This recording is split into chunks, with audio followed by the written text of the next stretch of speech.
ये north India की problem है। किसान खुद भी पराली नहीं जलानी चाहता, लेकिन क्योंकि अगली फसल और धान और गेहूं की फसल में सिर्फ और सिर्फ 10-12 दिन का गैप है, तो वो 10-12 दिन में अपने खेत से पराली को कहीं इधर उधर भी नहीं कर सकता, तो उसके पास माचिस की तीली है बस। हमने 1,20,000 के आसपास जो मशीनें दी, जो पराली को बीच में ही, ज़मीन के बीच में ही खपत कर देती हैं। पीएयू ने एक ऐप बनाई, जैसे आप ऊबर ओला की कैब ऐप देखते हो कि आप उस पर अगर टच करते हो तो आपको आपके रीजन में 2-3 किलोमीटर की रेंज में जितने भी मशीनें अवेलेबल हैं, ट्रैक्टर अवेलेबल हैं, आप वहाँ जाके कॉन्टैक्ट नंबर सहित उसमें आ जाता है। हमने गुरुद्वारा साहब जो गांव में हैं, वहाँ पे बार बार हमने वहाँ गुरुद्वारा साहब में अनाउंसमेंट्स करवाई कि पवन गुरु पानी पिता माता तरत महत। गुरु नानक साहब ने पवन को गुरु का दर्जा, पानी को पिता का दर्जा और धरती को माता का दर्जा दिया। ये तीनों दर्जे हमने कायम रखने हैं। इसके अलावा भी हमने बहुत सी पंचायतों को इनकरेज किया।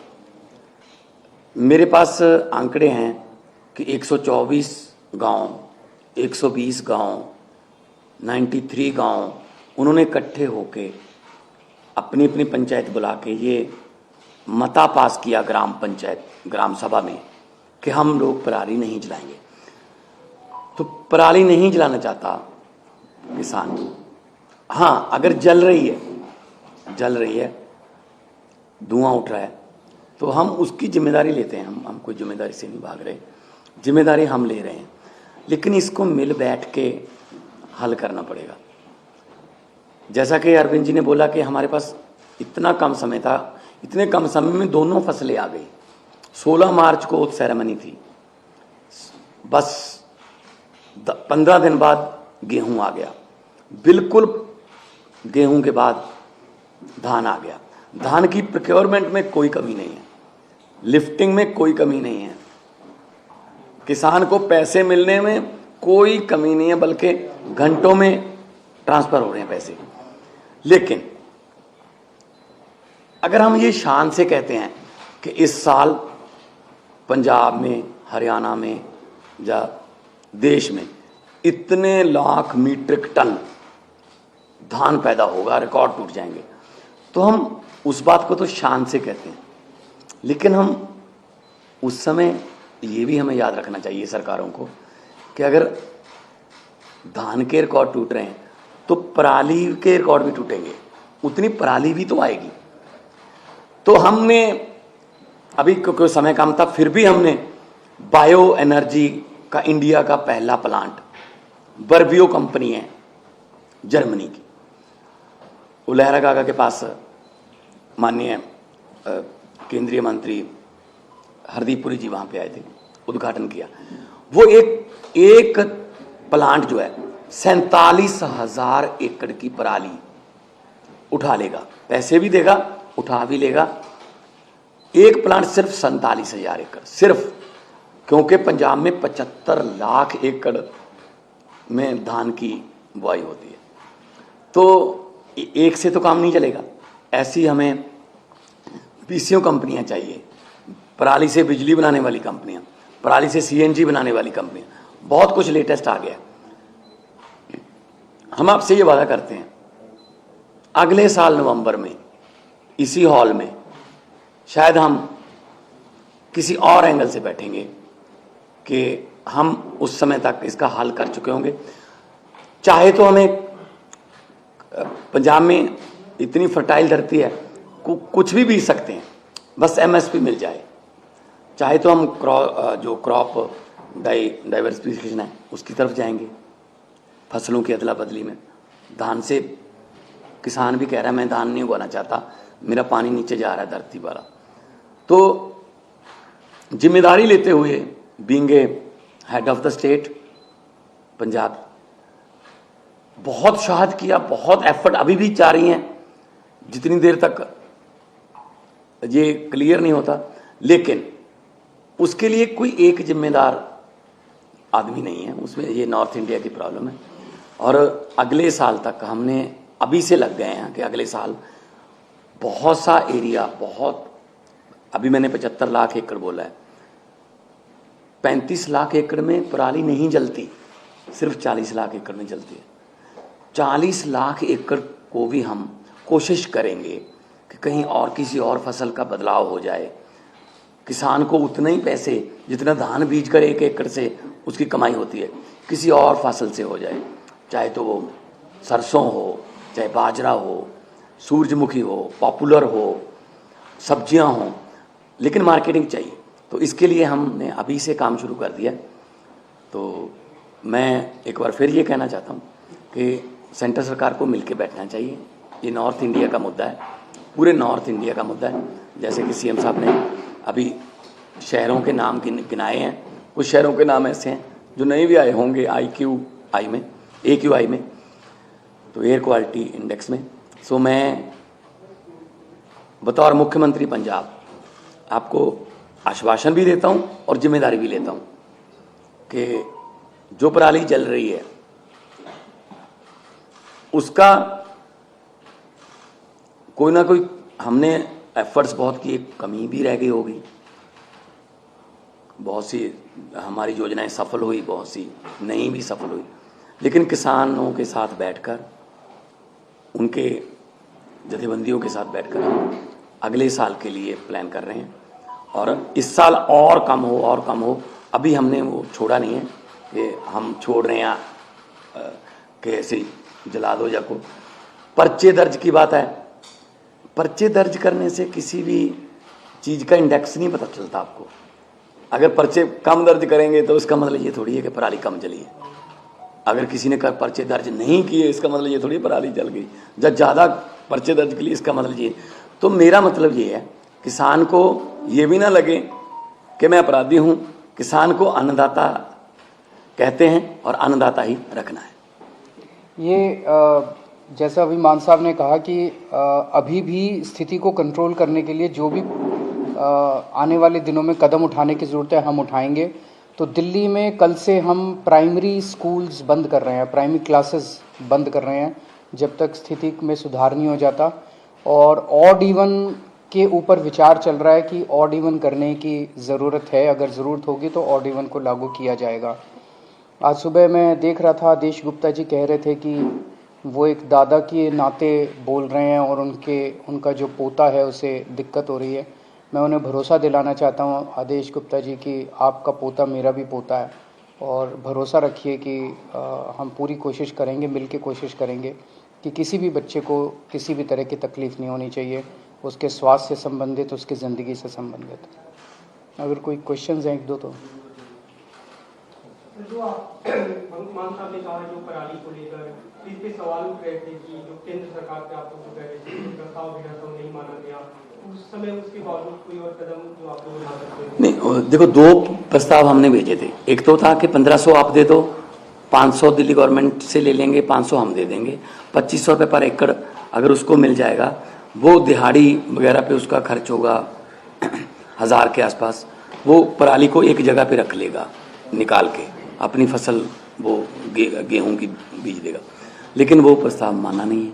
फिर हमने कहा कि बहुत सी कंपनियां ऐसी हैं जो पराली से बिजली बनाना चाहती हैं, बायोगैस बनाना चाहती हैं, उनके लिए फेडरल गवर्नमेंट से, सेंट्रल गवर्नमेंट से हमें परमिशन चाहिए थी, वो भी इतनी जल्दी में हो नहीं पाई। अभी भी हम कोशिश कर रहे हैं दोबारा कि चलो ये सीज़न हो गया तो अगला सीज़न तक तो कम से कम कर लें।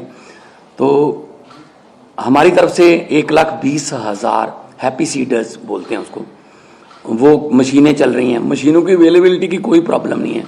हम गुरुद्वारा साहब में भी अनाउंसमेंट करवाते हैं कि जिसको मशीन चाहिए, इस गांव में मशीन, भाई 4 मशीन, 2 ट्रैक्टर हैं, अगर आपके पास अकेला ट्रैक्टर है, मशीन नहीं है, तो आप मशीन वहाँ से ले आएँ।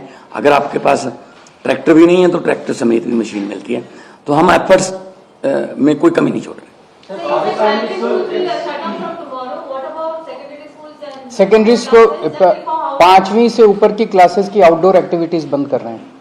स्पोर्ट्स और आउटडोर एक्टिविटीज़ जो हैं वो नहीं अलाउड की जाएंगी। सर आप एनसीआर की बात कर रहे थे, एनसीआर नहीं, पूरे नॉर्दर्न इंडिया की। हरियाणा में खास करके पूरा सोनीपत से लेके पानीपत करनाल तक दिल्ली जैसे हालात हैं, स्मॉग है, लेकिन वहां पे वो मेजर्स लेते हुए नहीं दिख रही है सरकार, चाहे वो स्मॉग गन्स हो या फिर कंस्ट्रक्शन के लिए तमाम जो एहतियात दिल्ली में बरते जा रहे हैं। Do you think that there is an urgent need for the centre to call a joint meeting? मैं वही बार बार कह रहा हूँ, दो चीज़ों की ज़रूरत है। केंद्र सरकार अब पीछे नहीं रह सकती, केंद्र सरकार को इसका नेतृत्व करना पड़ेगा। केंद्र सरकार को बिहार तक प्रॉब्लम है, राजस्थान तक प्रॉब्लम है। राजस्थान के भिवाड़ी जिले में आज सीवियर कैटेगरी का पॉल्यूशन है। बिहार के मोतिहारी, बेतिया, कटिहार में वेरी पुअर कैटेगरी का पॉल्यूशन है। ये तो पंजाब की वजह से नहीं हो रहा ना। तो ये समस्या तो पूरे नॉर्दर्न इंडिया की समस्या है, जिसके लिए केंद्र सरकार को सामने आके प्रदूषणों के कारणों के ऊपर काम करना पड़ेगा। और जहां प्रदूषण है वहां पे जो स्टेप्स दिल्ली सरकार उठा रही है, ये स्टेप्स पूरे देश में उठाने की जरूरत है। जरूर जॉइंट मीटिंग होनी चाहिए, एक्सपर्ट से गाइडेंस होनी चाहिए, हम लोगों को भी गाइडेंस मिले एक्सपर्ट से, उन सब चीजों की जरूरत है। पर एक ही चीज है कि मतलब मैं देख रहा हूँ रोज अखबारों के अंदर, केजरीवाल ने ये नहीं किया, केजरीवाल ने ये नहीं किया, केजरीवाल ने ये नहीं। अगर केजरीवाल को गालियां देने से अगर देश का प्रदूषण खत्म होता हो तो दे लो। प्रदूषण तो खत्म नहीं हो रहा ना केजरीवाल को गाली देने से, समाधान तो निकालना ही पड़ेगा ना। राजनीति से नहीं होगा, मिल बैठ के कंस्ट्रक्टिव अप्रोच करनी पड़ेगी। पंजाब में बेलर्स के लिए किसानों की मांग है कि बेलर्स की रिक्वायरमेंट उन्हें है स्टबल को पैक करने के लिए, और हरियाणा में भी कुछ डेमोन्स्ट्रेट ये किया गया था कि बेलर्स की वजह से कहीं ना कहीं पराली जलाने की जो एक्टिविटीज में कमी आई है। तो कितने एक्टिव है अभी कोई संख्या बेलर्स की? वो सारे कदम उठाएंगे। जैसा मैंने कहा कि हमें 6 महीने मिले, 6 महीने बहुत कम होते हैं, मतलब कुछ भी नहीं होते, इतनी बड़ी समस्या है। उसमें भी मतलब पहले कुछ महीने तो लॉ एंड ऑर्डर उसको सब चीज़ों को कंट्रोल करने में लगे, तो 1 साल और दीजिए हमें, 1 साल मांग रहे हैं। हमें पूरी उम्मीद है जिस तरह से दिल्ली से हमारी आम आदमी पार्टी की सरकारें काम करती हैं, अच्छी नीयत से, पढ़े लिखे लोग हैं हम, तो इसको भी समस्या का समाधान निकालेंगे। बेलर्स भी लेके आएंगे, हैप्पी सीडर भी लेके आएंगे, क्रॉप डाइवर्सिफिकेशन की जरूरत है वो भी करेंगे। सारी चीज़ों के ऊपर काम अभी पैरेलली चल रहा है। अगले साल में तो अगला सीजन ही होगा, अगले सीजन में आपको ये तकलीफ होनी नहीं चाहिए। लेकिन हम कोशिश ये करेंगे कि हम धान से किसानों को किसी और फसल की तरफ लेके जाएं। उसके लिए मार्केटिंग चाहिए, एमएसपी चाहिए। हम बात कर रहे हैं, सेंटर के साथ भी बातचीत चल रही है कि क्योंकि राइस की कोई कमी नहीं है। मैं एफसीआई की स्टैंडिंग कमेटी का मेंबर था जब मैं मेंबर ऑफ पार्लियामेंट था।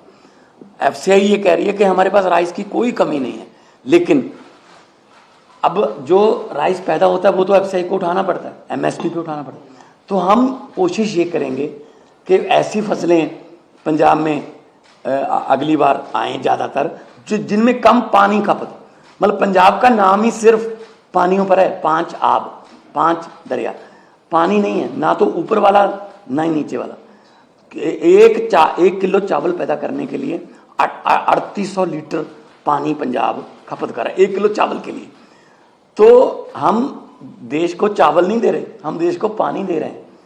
तो हम कोशिश ये करेंगे, किसान खुद इस बात से सहमत है कि हमें किसी और फसल की तरफ ले जाओ, बशर्ते उन्हें उतना ही कमाई हो जितनी धान से एमएसपी बेच। दोनों मुख्यमंत्रियों से सर, शिक्षा मंत्रालय ने देश भर के स्कूलों के लिए परफॉर्मेंस रेटिंग इंडेक्स लागू किया है। 2020-21 की रिपोर्ट है। दिल्ली के स्कूलों की स्थिति खराब बताई गई है, लेवल 2 भी क्रॉस नहीं कर पाई, और उसी दौरान पंजाब ने बेहतर परफॉर्म किया 2020-21 में, पूरे देश में 3रे नंबर पर है। आप सवाल ये है कि जनता से पूछ लो कि कहाँ के स्कूल अच्छे हैं और कहाँ के खराब हैं। मुझे नहीं पता ये कैसे बनाया इंडेक्स, इसकी डिटेल्स तो मनीष सिसोदिया जी बताएंगे, वो टेक्निकली सारी चीज़ों में समझ रखते हैं कि इसमें कैसे बनाया गया, क्या बनाया गया। लेकिन आप दिल्ली के लोगों से पूछ लो कि स्कूलों से खुश हो गया, और बाकी देश के लोगों से पूछ लो कि स्कूलों से खुश हो गया, आपको आपका जवाब है। और आप भी जानते हो, आप स्माइल कर रहे हो कि कौन सा स्कूल अच्छा है। Thank you.